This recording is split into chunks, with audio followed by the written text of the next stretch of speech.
Press the bell icon on the YouTube app and never miss another update. CBI जांच की मांग उठाई उनकी मौत को लेकर।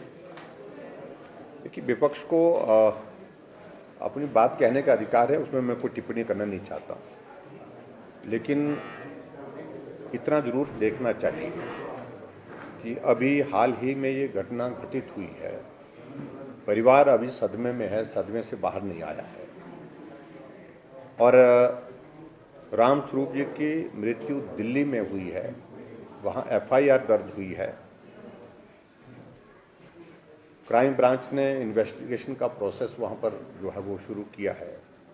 फॉरेंसिक की टीम वहाँ पर आकर के जो रिक्वायर्ड फॉर्मेलिटी करने की ज़रूरत थी, जो रिक्वायर्ड वहाँ पर टेक्निकल ग्राउंड पर जो है वो सबूत साक्ष्य इकट्ठा करने की ज़रूरत है, वो की है। पोस्टमार्टम हुआ है, पोस्टमार्टम की रिपोर्ट अवेटेड है। ऐसे में बहुत जल्दी किसी निष्कर्ष पर पहुंचना ये उचित नहीं होगा। मैंने हाउस के अंदर भी आज इसी बात के लिए आग्रह किया सब साथियों से कि जो मामला दर्ज हुआ है उसकी रिपोर्ट आने का इंतज़ार करना चाहिए। पूरा होकर के आएगा तो उसके बाद कोई टिप्पणी किसी ने करनी है तो वो समझ में आती है। दूसरा, इस बात को लेकर के मैं ज़रूर कहना चाहूँगा कि बहुत सारे मित्र, बहुत सारे लोगों ने कुछ ऐसा भी सुना है कि सोशल मीडिया में भी कुछ बातें जो डाली है, बिना सबूत के डाली है, बिना आधार के डाली है, उस पर भी अभी सब्र करना चाहिए, संयम करना चाहिए। किसी आदमी की जिंदगी समाप्त हो गई, दुनिया से चले गए और ऐसी परिस्थिति में हम अपने अपने हिसाब से, अपने अपनी सुविधा के अनुसार चीज़ें इस प्रकार से समाज के सामने प्रस्तुत करने की कोशिश करें, वो उचित नहीं है। मेरा इतना ही कहना है, इससे ज़्यादा मुझे कुछ नहीं कहना इस सारे विषय में, क्योंकि दिल्ली में इस सारे मामले में जो इन्वेस्टिगेशन का जो प्रोसेस है उसका हमको इंतजार करना चाहिए। जो विपक्ष का कहना है वो कह रहे हैं कि हमने सदन में इस मुद्दे को इसलिए रखा था, हम भी उतने ही कंसर्न हैं क्योंकि वो इतने बड़े लोग एक पॉपुलेशन को रिप्रेजेंट करते थे। कि वो जो लीडर ऑफ ऑपोजिशन है उन्होंने कहा है कि वो मुख्यमंत्री का एक स्टेटमेंट चाहते थे, इंटायर क्या स्टेटस है उस पूरे मुद्दे पे, जो नहीं हुआ है। बेशक सीबीआई इंक्वायरी वो रिकमेंड करती सरकार या ना करती, वो सदन में ले हो जाता है। अपार्ट फ्रॉम दिस, जो सर आपने जो उन्होंने जो सोशल मीडिया में मुद्दे आए हैं, क्या सरकार उसकी भी जांच कराएगी? जैसा आपने कहा बेसलेस है, उसका आधार नहीं है।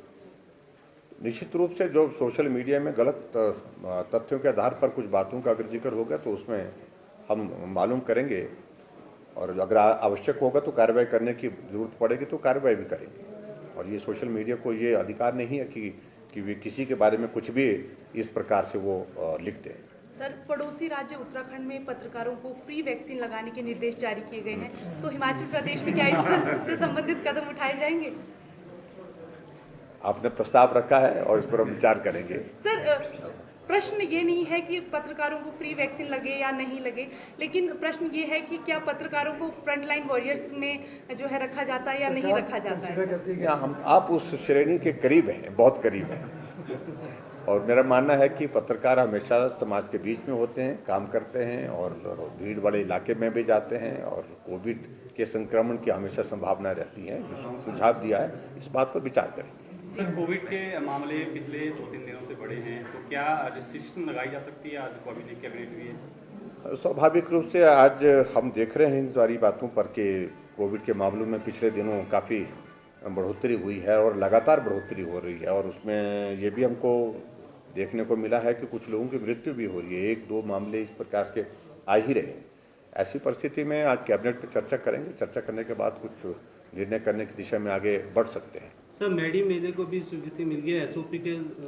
हमने मेले को बंद करने के लिए, एक मेला बंद करने की बात नहीं, अगर मेले होंगे तो फिर बहुत सारे मेलों का जिक्र उसमें आ रहा है, लेकिन हमने एसओपी के साथ उसमें ये करने के लिए कहा है।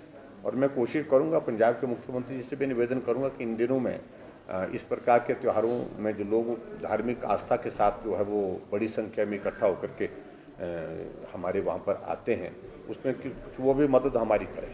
सर, ऊना में 5,000 का डिस्ट्रिक्ट एडमिनिस्ट्रेशन ने चालान प्रस्तावित किया है, अगर मास्क कोई नहीं लगाता तो क्या इसी तरह का पूरा स्टेट में भी होगा जैसे मामले बढ़ रहे हैं? नहीं, देखिए, सख्ती करने की आवश्यकता पड़ सकती है, क्योंकि हमने इस बात को अनुभव किया कि पिछले कुछ अरसे से जब कोविड के मामलों में गिरावट आ गई थी तो स्वाभाविक रूप से कैजुअलनेस सब लोगों में, आम समाज में हम देख रहे थे कि भी आ गई है, मास्क नहीं पहनना, सोशल डिस्टेंसिंग के मामले को लेकर के और बहुत सारी चीज़ों को लेकर के। तो ऐसे में जब मामलों में बढ़ोतरी हो रही है और बढ़ोतरी भी तेज़ी से हो रही है, पूरे देश भर में हो रही है, ऐसा नहीं है कि हिमाचल में ही हो रही है, ऐसी सूरत में हमको इन सारी चीज़ों के लिए तैयार रहना पड़ेगा और सख्ती करने की जहाँ ज़रूरत पड़ेगी भी थोड़ी तो वो करेंगे। मैंने पहले भी कहा कि हम प्लान करेंगे कि कुछ जो इस तरह के जो मामले अगर एक जगह ज़्यादा आते हैं तो कंटेनमेंट जोन उसको घोषित करेंगे, वहीं फोकस होकर के कॉन्टैक्ट ट्रेसिंग और कॉन्टैक्ट ट्रेसिंग के साथ साथ में उनको आइसोलेशन में कैसे रख सकते हैं, होम आइसोलेशन में अगर किसी को हॉस्पिटलाइज करना की ज़रूरत है तो उस बात को लेकर के भी विचार करेंगे, वो सारा करते रहेंगे। लेकिन उसके बावजूद भी ये आज की आवश्यकता महसूस हो रही है कि हिमाचल प्रदेश के साथ जहाँ बाकी प्रदेशों में भी सख्ती की ओर सभी प्रदेश अब बढ़ने लगे हैं धीरे धीरे, वो परिस्थिति हिमाचल प्रदेश में भी आ सकती है। सर, नाइट कर्फ्यू लगाया जा सकता है? अभी तक विचार करेंगे, नहीं तो आप लोग बोलेंगे कि रात को कर्फ्यू आता है। ठीक है, थैंक यू वेरी मच।